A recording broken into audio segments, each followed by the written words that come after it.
Parliament में जाना बबली मलिक की प्रेजेंटेशन नहीं थी। ये फर्स्ट टाइम है पार्लियामेंट के अंदर किसी ट्रांसजेंडर रिप्रेजेंटेटिव ने स्पीच की और ये मुझे एजाज़ हासिल है। और मैं कहती हूँ ये एजाज़ मेरा नहीं है, मेरी पूरी कम्युनिटी का है। मेरा ताल्लुक़ रावलपिंडी से है जब से मैंने होश संभाला है और आज तक शायद एक पूरा वाक़या ही है, क्योंकि इसमें खुशी के लम्हात इतने कम हैं कि जो आप फिंगर टिप्स पे काउंट कर सकते हैं, लेकिन अज़ियत, डिस्क्रिमिनेशन, तकलीफ़ और डिवेल्यू पर्सनैलिटी के हिसाब से इतना कुछ है कि आप उसको काउंट नहीं कर सकते। हर वो एक्टिविटी जो एक ट्रांसजेंडर कम्युनिटी करती है मैंने की है। मैं गलियों में नाची हूँ, मैं मेलों पे नाची हूँ, मैं शादी ब्याहों में नाची हूँ। लेकिन आज अगर ट्रांसजेंडर कम्युनिटी के चेहरों को आप देखें तो आपको आयशा मुग़ल जैसा फेस मिलता है जिसने यूनाइटेड नेशन में सीधा रिपोर्ट पढ़ी।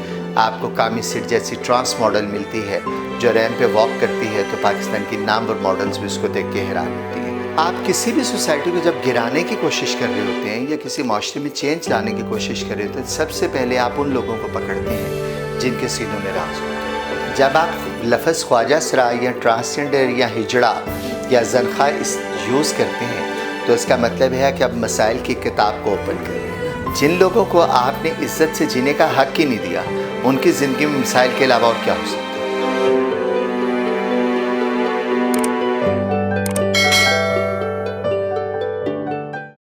अस्सलाम वालेकुम नाज़रीन, और साफ डिजिटल के साथ मैं हूँ आपकी मेज़बान आमना मजीद।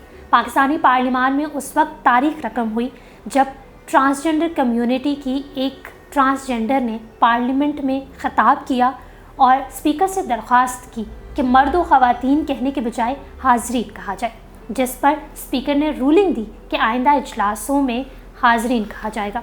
किसने कहा, ये कौन है, आइए इनसे मिलाती हूँ मैं आपको। हमारे साथ मौजूद हैं बबली मलिक। अस्सलाम वालेकुम मैम। वालेकुम अस्सलाम। मैम कैसी हैं? मैं बिल्कुल ठीक ठाक अल्हम्दुलिल्लाह। मैम आप आई और छा गई। पूरे सोशल मीडिया पर जो है वो लोग आपको सराहते नज़र आते हैं जिस तरीके से आपने पार्लियामेंट में ख़िताब किया और अपनी कम्युनिटी को रिप्रेजेंट किया। सबसे पहले तो अपने बारे में बताएं, कौन है आप, कहाँ से आपका ताल्लुक़ है? बिस्मिल्लाहिर्रहमानिर्रहीम। सबसे पहले तो मैं तमाम नाज़रीन जो देख रहे हैं उनको अस्सलाम वालेकुम। और जैसा कि मैं हमेशा कहती हूँ कि हाज़रीन कहें, नाज़रीन कहें, वो इसलिए ताकि जो भी लोग देख रहे हैं हम जेंडर को पीछे छोड़ के उन सबको मुखातिब कर सकें। जहाँ तक एकदम आने और छा जाने का सवाल है तो ये मैं ये तो नहीं कहूँगी कि ये अभी आई और छा गई, क्योंकि काम करते हुए 20 से 21 साल का अरसा बीत चुका है और फाइनली आफ्टर 75 ईयर्स कि ट्रांसजेंडर कम्युनिटी को जगह मिली कि वो पार्लियामान में आके अपने राइट की बात करें। तो ये 75 साल का एक अरसा जो मेरी कम्युनिटी ने गुजारा है, उसको 75 साल के बाद इस जगह पे आने का एकदम से आना और छाना तो नामुमकिन सी बात है, लेकिन मेहनत है और उसके पीछे हमारी कम्युनिटी की लाइफ है, एक स्ट्रगल है जो मेरी सारी कम्युनिटी फेस करती है। मतलब पार्लियामेंट में जाना बबली मलिक की प्रेजेंटेशन नहीं थी। पार्लियामेंट में जाना ट्रांसजेंडर कम्युनिटी पाकिस्तान की प्रेजेंटेशन थी। पार्लियामेंट में जाना हमारा जो ट्रांसजेंडर प्रोटेक्शन एक्ट 2018 है उसकी प्रेजेंटेशन थी। पार्लियामेंट में जाना एग्जिस्टेंस थी ट्रांसजेंडर कम्युनिटी पाकिस्तान की कि finally the government Pakistan accept the identity of X. Parliament में जाना एक जगह थी, एक सक्सेस थी उस चीज़ की कि हमारी जो गवर्नमेंट है, हमारा जो पार्लियामेंट है वो इतना इंक्लूसिव है कि उसने ट्रांसजेंडर आइडेंटिटी को ना सिर्फ बनाया है कि मतलब उसके लिए एक लॉ बनाया है कि उसको सोसाइटी में पेश किया जाए, बल्कि उसकी एक्सेप्टेंस और सेंसिटाइजेशन और उसकी अवेयरनेस, इन तीनों चीज़ों को इकट्ठा करके एक ट्रांसजेंडर रिप्रेजेंटेटिव को पार्लियामान में इनवाइट किया कि वो आए और एज अ मॉडल पूरी दुनिया के सामने पाकिस्तान का जो अब चेहरा है मैं उसको सलाम पेश करती हूँ। मैम ये फर्स्ट टाइम हुआ है तारीख में कि ट्रांसजेंडर कम्युनिटी पार्लियामेंट में जो है वो गई? जी बिल्कुल फ़र्स्ट टाइम है। ये फ़र्स्ट टाइम है कि पार्लियामेंट के किसी मौका पर या पार्लियामेंट के अंदर किसी ट्रांसजेंडर रिप्रेजेंटेटिव ने स्पीच की और ये मुझे एजाज़ हासिल है। और मैं कहती हूँ ये एजाज़ मेरा नहीं है, मेरी पूरी कम्युनिटी का है। वो चाहे किसी भी सूबे से है, चाहे पाकिस्तान के किसी सुकून से है, but we proud of our self कि finally we got our space. बिल्कुल ऐसा ही है। मैम अपने बारे में बताएं कि आपका ताल्लुक़ कहाँ से है, योर पेरेंट्स? मेरा ताल्लुक़ रावलपिंडी से है और मेरी फैमिली, मेरे पेरेंट्स अल्हम्दुलिल्लाह, मेरे बहन भाई सब रावलपिंडी से हैं।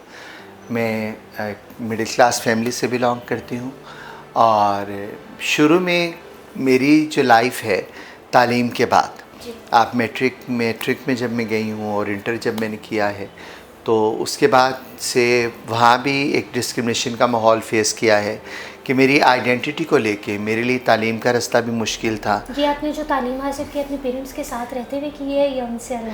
नहीं, तालीम मैंने अपने घर में हासिल की है, अपने पेरेंट्स की सपोर्ट से हासिल की है। मेरी वालदा बहुत सपोर्टिव थी। मेरे वालिद अल्लाह बख्शे मरहूम हो गए हैं, तबीयतन सख्त थे लेकिन प्यार करते थे। मेरे बहन भाई मुझे बहुत सपोर्ट करते थे। तो तालीम तो मैंने अपने घर में हासिल की है। लेकिन इस तालीम के साथ साथ जो मैंने डिस्क्रिमिनेशन सोसाइटी के फेस की है उसको बयान करना ज़रा मुश्किल है, क्योंकि आप जब स्कूल में होते हैं तो वो टाइम ऐसा होता है जब आपकी बेस बन रही होती है, जब आप दुनिया को परखना शुरू करते हैं, आप सीखते हैं कि how you survive in society. तो उस टाइम के ऊपर आके मैंने वो चीज़ें फ़ेस की हैं जो आम बच्चा फ़ेस नहीं करता, सिर्फ अपनी आइडेंटिटी की वजह से।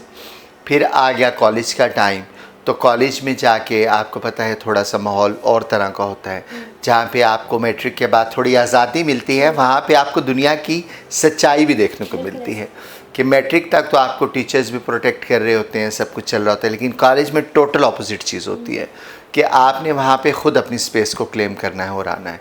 और ऐसी सूरत में कि जब स्पेस क्लेम करने वाले एक ट्रांसजेंडर आइडेंटिटी रखने वाला इंसान हो तो उसके लिए ज़िंदगी कितनी मुश्किल है उसका अंदाज़ा आप लगा सकती हैं। बिल्कुल ऐसे।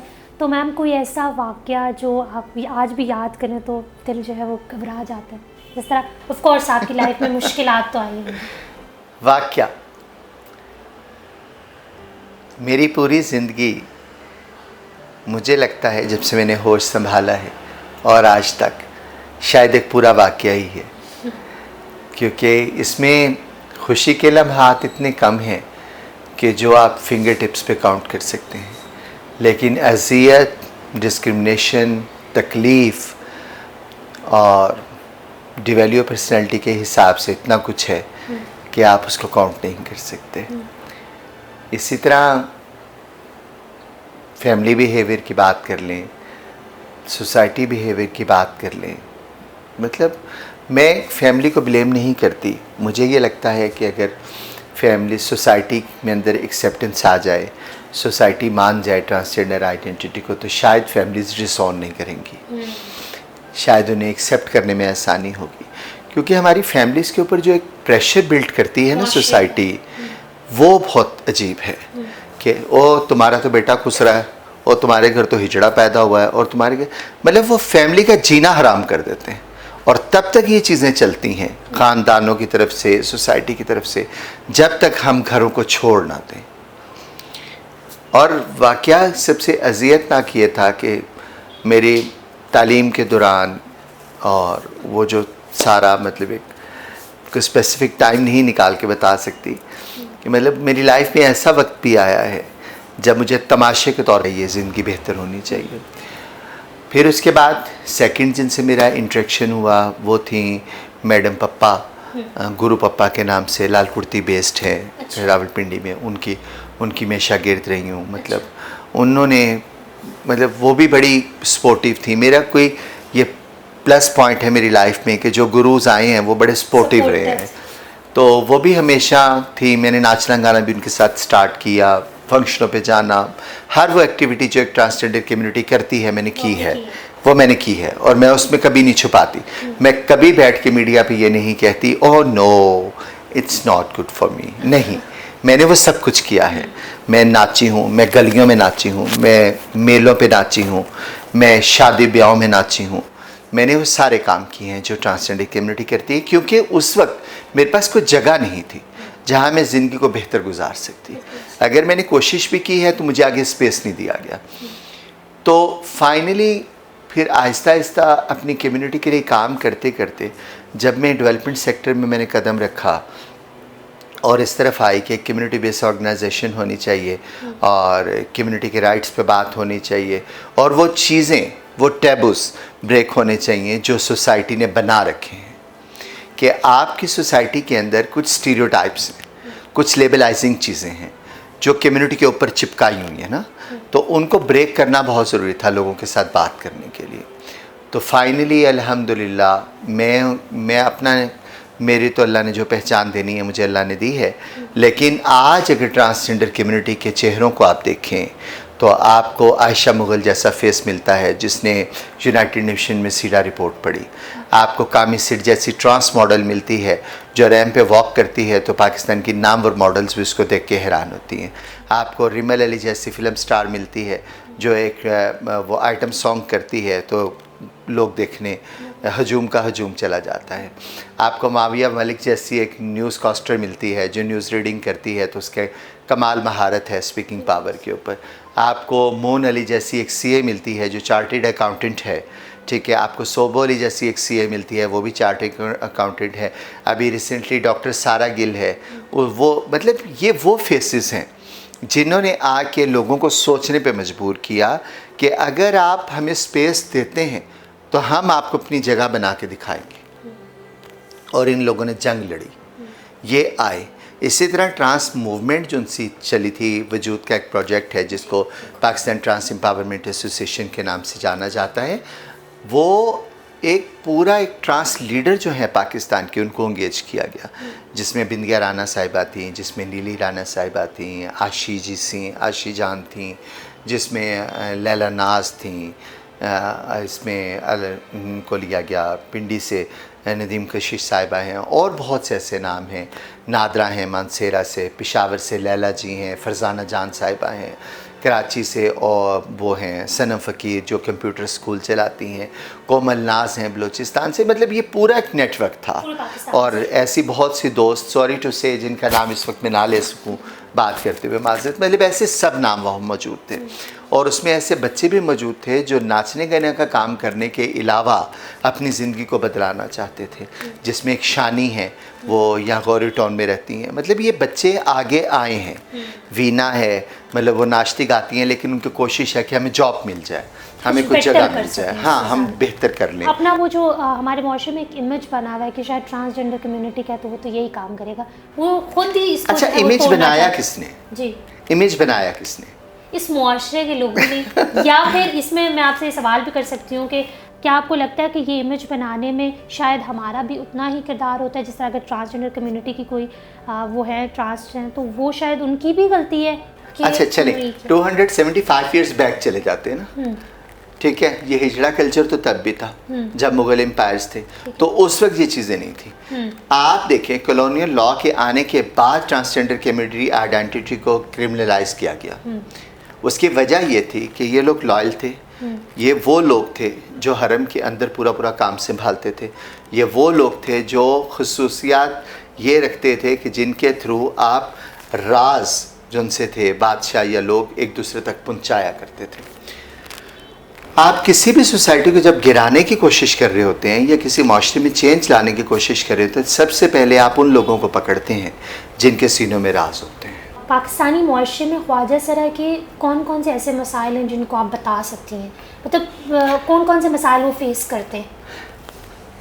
जब आप लफ्ज़ ख्वाजा सरा या ट्रांसजेंडर या हिजड़ा या जनखा इस यूज़ करते हैं तो इसका मतलब है कि आप मसाइल की किताब को ओपन कर रहे हैं ना। अब जिन लोगों को आपने इज्जत से जीने का हक ही नहीं दिया, उनकी ज़िंदगी में मसाइल के अलावा और क्या हो सकता है?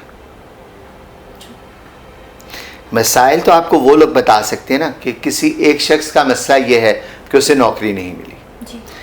एक दूसरा शख्स है, उसका मसला आपको ये है कि वो आपको कह सकता है कि मुझे तो तालीम हासिल करने का मौका नहीं मिला। तीसरा शख्स आपको कह सकता है कि मुझे तो कोई सपोर्ट सिस्टम ही नहीं मिला। चौथा शख्स आपको कह सकता है मुझे तो खुराक का मसला है। पांचवा शख्स आपको कह सकता है मुझे मेडिकेशन का मसला है। लेकिन एक कम्युनिटी पूरी है, वो तो है ही मसला ना, कि उसकी तो एग्जिस्टेंस जो सी है उसको सवाए मसाइल के कभी सोचा ही नहीं गया। अगर वो दवाई लेने भी जाएं तो वो एक मजाक का बायस है वहाँ पे, कि अगर वो औरतों की लाइन में है तो वो इधर नहीं बैठ सकते, उधर जाके बैठो। अगर वो मर्दों की लाइन में बैठ गए हैं तो इतने क्यों बैठे हो, उधर जाके बैठो। ये चीज़ें मैंने खुद फेस की हुई हैं, मतलब मैं सुनी सुनाई बात नहीं, कि जो मैंने फेस किया हुआ है। जहाँ पे आपको सेहत का बुनियादी हक भी भेदभाव से मिले, तालीम का बुनियादी हक भी भेदभाव से मिले, वहाँ पे मसाइल कौन से सुनाए जाए? आपने NCA में कैंटीन भी चलाई है जी अल्हम्दुलिल्लाह। तो वो क्या स्टोरी है? अच्छा, ये है मैं यहाँ पे बड़ी खुशदिली से ये चीज़ कहती हूँ और मैं दुआ देती हूँ कि जनाब नदीम उमर तारिड़ साहब जहाँ भी हैं, अल्लाह रब्बुल इज़्ज़त उनको सेहत दे और वो कामयाब रहें और अल्लाह पाक उनकी इज़्ज़त में इजाफ़ा करे। जब जिन्होंने हमें ये चांस दिया कि हमें NCA में कैफेटेरिया रन करें, he is the one and only person, Nadeem Umar तारिड़ साहब थे उन्होंने। और वो कैफेटेरिया मतलब हमारी अपनी ज़ात के लिए, मेरी ज़ात के लिए एक चैलेंज था कि उन स्टीरियोटाइप्स को ब्रेक करना, उन टैबूज़ को ब्रेक करना जो सोसाइटी समझती है, और वो भी एक ऐसी जगह पे जो एक एजुकेशनल इंस्टीट्यूट है जहाँ पे वो बच्चे हैं जो अभी ज़िंदगी की भाग दौड़ में कदम रखेंगे और उनके साथ इंटरेक्शन, उनको समझाना, उनसे बात करना। तो जब कैफेटेरिया वहाँ ओपन किया गया तो मतलब कुछ लोगों ने उसको, मतलब ज़्यादातर लोगों ने उसको सराहा नहीं कि एक एजुकेशनल इंस्टीट्यूट के अंदर एक कैफेटेरिया और वो भी ट्रांसजेंडर रन करेंगे तो बच्चों पे असर पड़ेगा। लेकिन उस टाइम पे नदीम उमर तारिड़ साहब वो वाहिद शख्स थे जिन्होंने लोगों से बहस की और लोगों को सेंसिटाइज किया अबाउट ट्रांसजेंडर आइडेंटिटी, और जिन्होंने एहसास दिलाया कि एग्जिस्टेंस होनी चाहिए, इंक्लूजन होना चाहिए, ट्रांसजेंडर कम्युनिटी को आपको स्पेस देना चाहिए। तो कैफेटेरिया स्टार्ट हो गया। पहले दिन आप यकीन करेंगे कि मैं कैफ़े पे बैठी हुई थी, मैं जेंट्स कपड़ों में गई थी कैफ़े में। मुझे कहा गया कि भाई आहिस्ता आहिस्ता हम लोग ना, और कुछ हमारा अपना भी ये था कि एकदम से अगर मैं इस तरह जाऊंगी तो लोग हेजिटेट करेंगे, बात नहीं करेंगे, तो थोड़ा जेंट्स कपड़ों में जाना चाहिए, किस दिन जेंट्स में किस दिन लेडीज़ में, कि वो इंटरेक्शन कायम हो सके। और मुझे अच्छे तरीके से याद है कि वो जो बच्चे थे वो आते थे और वो यूँ झुक के गैलरी से हमें देखते थे, देख के एक दूसरे के कान में कुछ कहते थे और चले जाते थे। अच्छा। मतलब पूरा पहला दिन ऐसे। और पहला दिन मैंने शाम को कैंटीन बंद करने से कुछ देर पहले एक पानी की बोतल सेल की थी। अच्छा। पूरे दिन में। फिर एक टाइम जोबन फूड कोर्ट उसका नाम था, जो कैफ़े हमने बनाया, वो आया कि जब रिसेस होती थी तो हमारे पास इतना टाइम नहीं होता था कि हम सर खुजा लें। बच्चों का एक रश होता था, एक हजूम, और फिर हम बच्चों से उनकी फरमाइशें भी पूछते थे कि आप क्या खाना चाहते हैं। जो हॉस्टलाइज बच्चे थे उनसे पूछते थे आप नाश्ते में क्या पसंद है। तो वो कैंटीन को हमने थोड़ा सा ना रेस्टोरेंट का टच दे दिया। मतलब वहाँ पे आपको हलवा पूरी मिल सकती है, एक दिन आलू के पराठे मिल सकते हैं, एक दिन बिरयानी मिल सकती है, एक दिन पुलाव मिल सकता है, वैराइटीज़ आ गई। तो वो बड़ा एक पॉजिटिवली एक चेंज आया और बड़ा मीडिया को उसमें हाइप मिला, लोग आए, बड़ी यूनिवर्सिटीज़ ने विज़िट किया, बड़े ऑफिसेस ने विज़िट किया, और फर्स्ट टाइम पाकिस्तान हिस्ट्री में 19 एम्बेसडर्स पाकिस्तान के, जो ये हमारे पास EU के लोग हैं, इन्होंने उसको विज़िट किया और उसको अप्रिशिएट किया। ये भी हिस्ट्री में एक फ़र्स्ट टाइम था। वजूद का ये बड़ा रिकॉर्ड है फर्स्ट टाइम वाला ना। तो ये भी किया और वहाँ पे चीज़ों को बदलाव देखा। फिर एक टाइम वो आया कि मैं मुल्क से बाहर थी और वो कैफेटेरिया चल रहा था और मुझे वहाँ फ़ोन किया गया, जी कैफेटेरिया बंद करवा दिया गया। अच्छा। तो मैंने कहा वजह, कह रहे हैं जी, वो कह रहे हैं जो हलीम आप सेल कर रहे हैं इसमें से रुई निकल आई। मैंने कहा जी हलीम कितनी बनाई थी? उन्होंने कहा जी हलीम हमने बनाई थी 8 किलो। मैंने कहा जी अच्छा। मैं कहा स्टूडेंट्स ने खाई? जी खाई। मैं कहा स्टाफ ने खाई? जी खाई। मैं कहा तो रुई निकली कहाँ? रुई निकली है जी उस प्लेट से, वो छोटी प्लेट 30 रुपए वाली जो एडमिनिस्ट्रेशन ऑफिस में गई थी। अच्छा। मैं वापस आई 10-15 दिन बाद। पहले तो मेरा फ़ोन ही नहीं उठाते थे माशाल्लाह से, जाके मिली गिली। मैंने पूछा, मैंने कहा जी क्या मसला था? हलीम में से रुई निकल आई। मैं कहा तो फिर हम आपकी इज़्ज़त करते हैं इसलिए हमने हेल्थ डिपार्टमेंट को नहीं बताया। अच्छा। मैं क्या आपने गलत किया? वो इसलिए गलत किया है कि अगर मेरा जुर्म है तो आप हेल्थ डिपार्टमेंट को बताएं। यहाँ पे 250-300 बच्चा पढ़ता है, उसकी सेहत का मामला है और मैं उसको फेस करूँगी। अगर मैंने गलत किया है या मेरे लोगों ने गलत किया है तो मैं करती हूँ फेस। उन्होंने कहा नहीं हमने नहीं कहा। मैं कहा जी सही। मैं कहा जी वो रिपोर्ट दे दें। आखिर आप कहते हैं हमने लैब से चेक करवाया। वो रिपोर्ट जी वहाँ पे एक साहब थे ABC जो भी थे, उनके पास है जी। मैंने कहा जी ठीक है, उनका ऑफिस पर है, आप उधर चली जाएं। अब वो थोड़ा सा ना हमारी एक वो वो कहते हैं ना जिसका ज़माना उस्ताद है उसके साथ बहस ज़रा मुश्किल हो जाती है, तो हमारी कम्युनिटी का ज़माना उस्ताद है। उधर चली गई, वहाँ जाके बात की तो वो साहिब क्या करते हैं, एक फ़ोटो पेपर फ़ोटोकॉपी निकाल के मेरे मुंह के आगे रख देते। मैं कहा जी ये क्या है, तो वीडियो क्लिप भी दिखा, ये देखें जी ये रुई प्लेट में से निकली। मैं कहा जी बिल्कुल ठीक है। मैंने उनको कहा, मैं कहा पहली तो बात ये है कि ये कौन सी फ़ोटोकॉपी मशीन थी जिसके ऊपर आपने हलीम उल्टाई और एक फ़ोटोकॉपी निकाली। एक चीज़ आप खुद सोचें ना, ठीक है। मैं कहा फिर दूसरी बात ये है कि जो खाने आम पकते हैं, अगर आप हलीम बनाते हैं या हरीसा बनाते हैं कुछ ऐसा, तो इसमें हल्दी आम खानों से ज़्यादा डलती है, और हल्दी वाले खाने का अगर एक नुक्ता आपके कपड़ों पे गिर जाए तो वो दाग नहीं जाता। मैं कहा ये कैसी वीडियो है कि रुई बिल्कुल सफ़ेद है पकी हुई हलीम में। Good one. तो उन्होंने फटाफट वो पेपर और वो चीज़ें उठा के ना डस्टबिन फेंक दी। नहीं वो बस हो गया, ये हो गया। मैं कहा जी ठीक है, मैं फेस करूँगी, आप लोग लाएँ। तो मुख्तसरन ये कि बेसिकली उनका जो काम था वो था उस कैफ़े को बंद करना, कि किस तरीके से ये निकलें अब यहाँ से। फिर वो बड़ी बहस चली, वफाक मोतसिब तक आए, वफाक मोतसिब उनके लोग आए, बात हुई, तो वो कोई चीज़ साबित नहीं कर पाए।